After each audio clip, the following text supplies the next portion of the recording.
Shalom sahabat Narwastu dimanapun saat ini berada. Di kesempatan ini saya akan berbincang bersama sahabat Narwastu, salah satu sahabat Narwastu. Ia juga merupakan seorang akademisi, rohaniwan, dan juga seorang kolumnis di majalah Narwastu.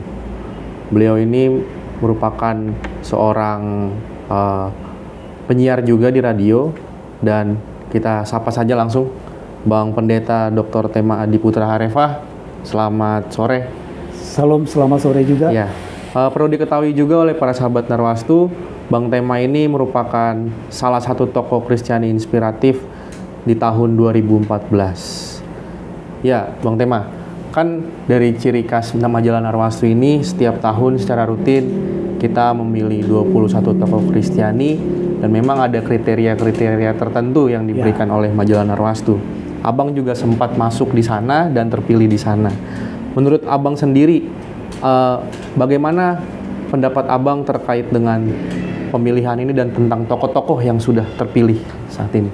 Ya, terima kasih Narwastu dan dalam hal ini Bung Timothy ya. Siap. Jadi memang bahwa majalah Narwastu memiliki satu kegiatan yang luar biasa menurut saya. Setiap tahun menentukan dan memilih tokoh-tokoh Kristiani dengan jumlah sekian, begitu kan?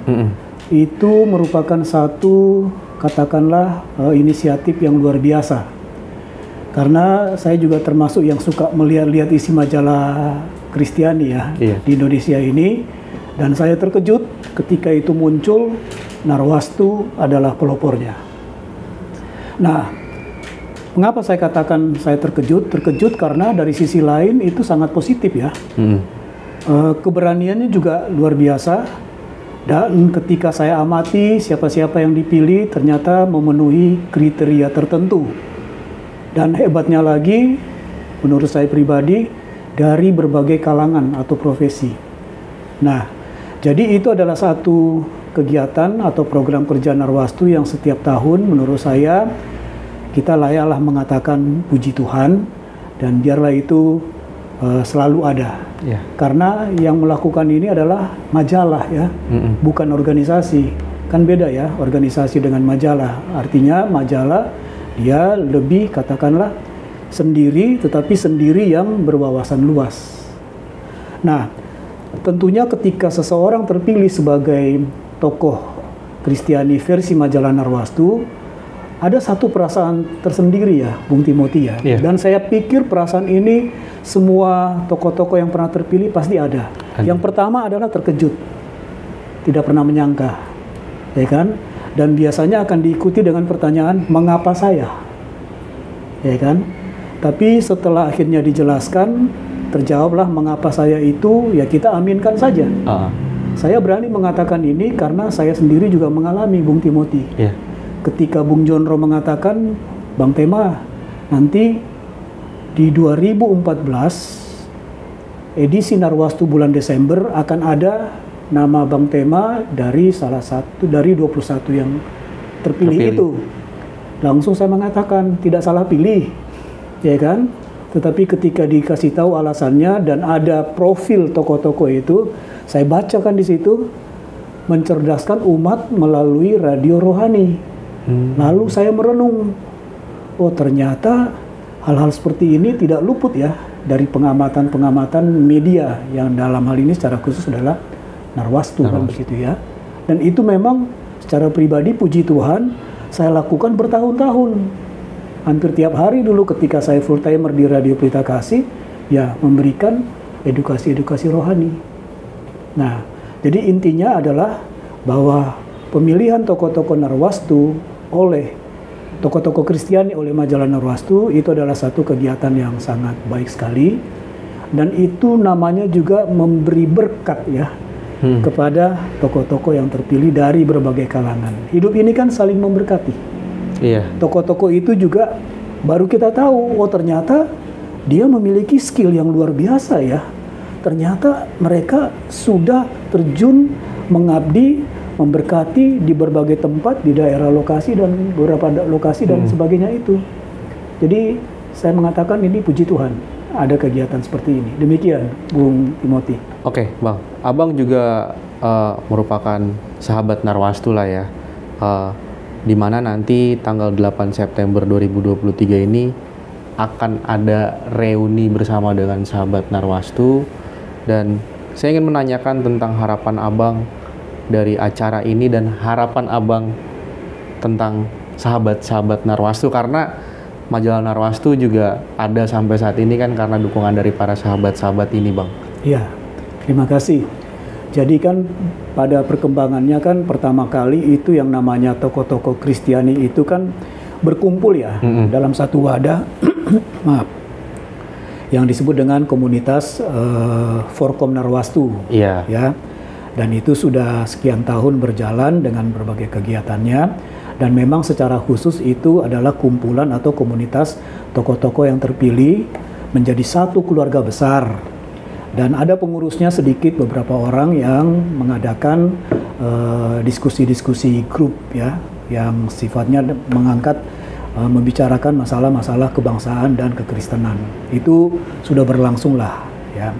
Tapi di sisi lain ternyata juga saya perhatikan majalah Narwastu juga memiliki katakanlah sahabat-sahabat, pembaca setia, pelanggan setia, yang bersimpati dan segala macam. Dan ini kan juga jumlahnya semakin bertambah banyak kan. Iya. Nah, jadi pada akhirnya juga tokoh-tokoh Kristiani itu kan boleh juga disebut sebagai sahabat Narwastu, ya kan? Karena bagian besar. Sekalipun ada namanya Forkom Narwastu yang bagian khusus begitu. Nah, ini adalah satu terobosan yang luar biasa, Bung Timothy.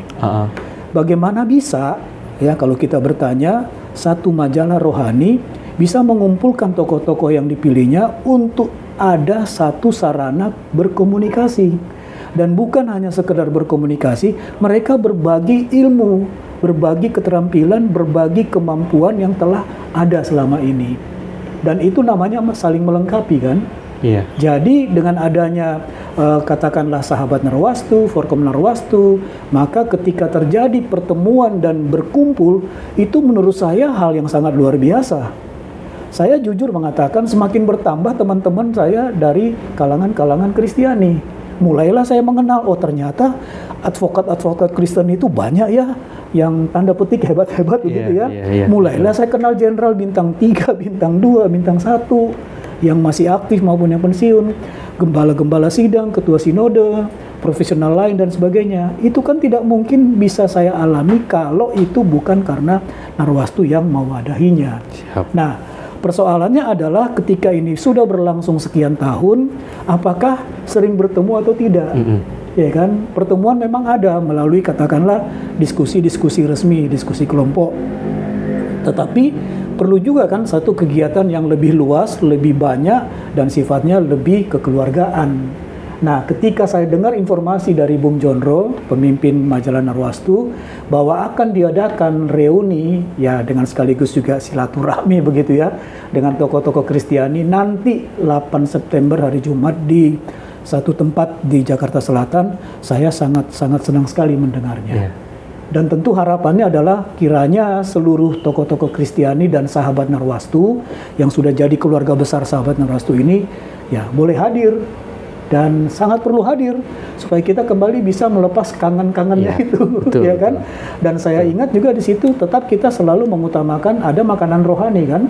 Dan setelah itu nanti akan ada acara yang sifatnya lebih mendekatkan lagi dan menghargai upaya-upaya perjuangan dari orang-orang Kristen ataupun tokoh-tokoh Kristiani, sahabat-sahabat Narwastu Kristiani yang berjuang terus untuk memajukan bangsa Indonesia ini dan kekristenan yang ada. Jadi intinya adalah sangat bagus sekali, dan tampaknya ini baru awal ya. Baru awal ada yang namanya reuni ini ya, yang sifatnya lebih kekeluargaan. Biarlah kita berdoa acara itu lancar dan semakin banyak tokoh-tokoh Kristiani, sahabat Narwastu mengikutinya karena manfaatnya luar biasa. Demikian. Siap, Bung Timothy. Bang Tema, terima kasih atas waktunya. Sama-sama. Kita boleh berbincang-bincang singkat lah setidaknya ya.